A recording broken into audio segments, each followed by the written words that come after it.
Bienvenue sur Rayonnant Side Business, le podcast de celles et ceux qui entreprennent avec une autre activité, peu de temps, mais de grandes ambitions. Je suis Leslie, professionnelle de la finance et entrepreneur. Ici, on parle structure, stratégie, mental, organisation, de quoi passer à l'action pour rayonner. Lancer et développer ton entreprise même avec 2 heures par jour, oui, c'est possible. Pas de blabla, du contenu actionnable, 20 minutes ou moins. Let's go! Voici ce qui bloque vraiment ton side business. Et non, ce n'est pas le manque de temps. Tu l'as décidé, ce soir, tu travailles sur ton side business. Tu finis ta journée de travail, 7 heures, 8 heures, peut-être 9 heures. Tu as eu des réunions, des emails, des décisions à prendre toute la journée, des sollicitations dans tous les sens. Et de temps en temps, dans la journée, tu te répétais encore, ce soir, je travaille sur mon side business. Et puis, il est 19 heures. Peut-être 20 heures, tu ouvres ton ordinateur ou tu le regardes et puis rien. La volonté, elle est là pourtant, mais tu es juste fatigué, épuisé par ta journée. Ton cerveau est à plat et tu as juste une seule envie, c'est de te détendre. Et vois-tu, tu pourrais te dire que tu t'en veux un peu parce que tu te dis que t'es pas si motivé que ça ou que c'est une question de discipline, mais il n'en est rien. Ce n'est pas la motivation qui te manque et ce n'est pas la discipline qui te manque parce que tu as déjà mis en place les premiers pas pour ton activité. Le vrai problème, c'est cet épuisement que tu ressens, cette charge mentale que tu as et tu ne sais pas vraiment d'où est-ce que ça vient, pourquoi c'est ainsi. Et justement, parlons-en. Si tu n'as pas encore conscience de ces choses qui te bloquent sans même que tu t'en rendes compte, ton side business risque d'en pâtir pendant encore très longtemps. Avant d'aller plus loin, je tiens à remercier les personnes qui se sont abonnées à la chaîne YouTube. Un grand merci pour toutes les personnes qui s'abonnent, qui suivent, qui soutiennent. Et si ce n'est pas encore le cas, que tu apprécies les contenus jusqu'à présent, que tu souhaites tout simplement soutenir la chaîne, eh bien je t'invite à t'abonner. C'est un geste simple qui ne te coûte absolument rien, mais qui signifie beaucoup pour moi, qui me motive vraiment chaque semaine pour pouvoir trouver de nouveaux sujets et continuer à alimenter cette chaîne. Alors un grand merci et abonne-toi si ce n'est pas encore fait. Je referme la parenthèse et revenons sur le sujet de cette semaine. La plupart du temps, la première raison à laquelle on va penser lorsque l'on lance un side business, que l'on veut développer des ventes, avoir de l'activité qui se passe pour son ou ses side business, eh bien, on se dit c'est le temps. La limite numéro 1, ce serait le manque de temps. Mais en réalité, c'est pas le temps le problème, c'est la fatigue. La fatigue et surtout l'énergie qui se vide au fur et à mesure de la journée. Et c'est tout à fait normal. Alors si avec ça, tu es aussi très chargé au travail et que c'est une période fort rush, c'est normal qu'à la fin de la journée, tu ne te sens pas d'attaque pour réaliser les autres activités que tu as envie de faire. Et c'est assez particulier, c'est assez traître parce que dans une journée, on ne voit pas vraiment tout ce qui va consommer en termes de réflexion, de facultés cognitives. On sent juste l'épuisement petit à petit. Tu ne réalises pas forcément qu'une multitude de micro-décisions au quotidien qui s'accumulent draine ton énergie. Tout d'abord, se déculpabiliser du fait de ne pas forcément être en capacité tous les jours de pouvoir réaliser au moins 15-20 tâches sur ta to-do list de la journée, c'est essentiel. Ok, le problème, il est plus structurel et pas personnel. Donc, ce n'est pas toi, déculpabilise à fond, arrête de te blâmer et concentrons-nous pour trouver les vraies solutions et observer ensemble les vrais problèmes. Moi, je te partage ce que j'ai identifié dans mon quotidien.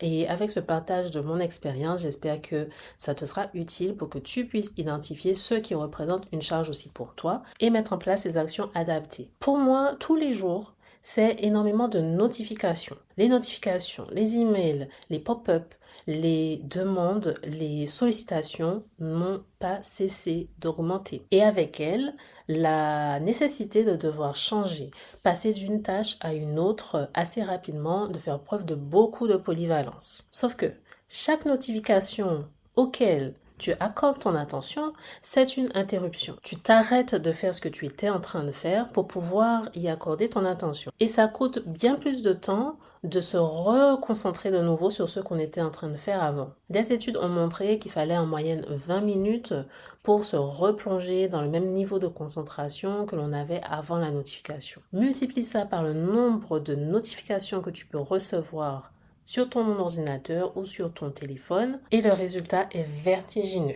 Et cette fragmentation de ton attention tout le long de la journée demande un effort à ton cerveau. C'est normal que ce soit épuisant. Passer d'un email à une réunion, d'une réunion à un rapport, d'un rapport à une conversation dans le couloir, de ce qui est prévu pour la semaine prochaine à ce qu'on a fait il y a 3 mois. Chaque transition te coûte de l'énergie. Et parfois, ce qu'on te demande n'a rien à voir avec toi ou est d'une inutilité, mais bon. Ça, c'est un autre sujet. Bref, je suis arrivée à la conclusion qu'il est préférable de vraiment faire attention à là où je porte mon attention.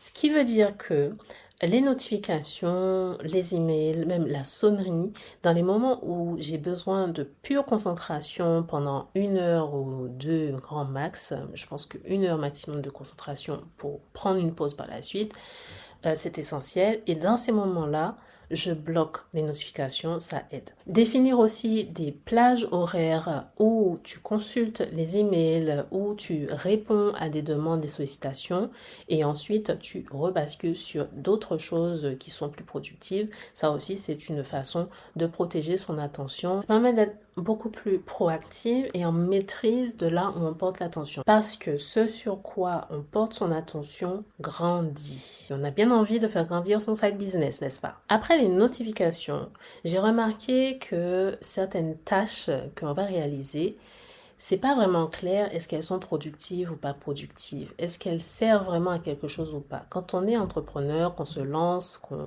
veut réaliser beaucoup de choses et au départ qu'on est peut-être seul ou c'est une petite équipe, il est tentant d'être partout, de faire plein de choses. Il y a toujours 1001 stratégies disponibles, des choses qu'on a envie d'essayer, bref. Et on se retrouve à avoir une liste de tâches interminables pour son business.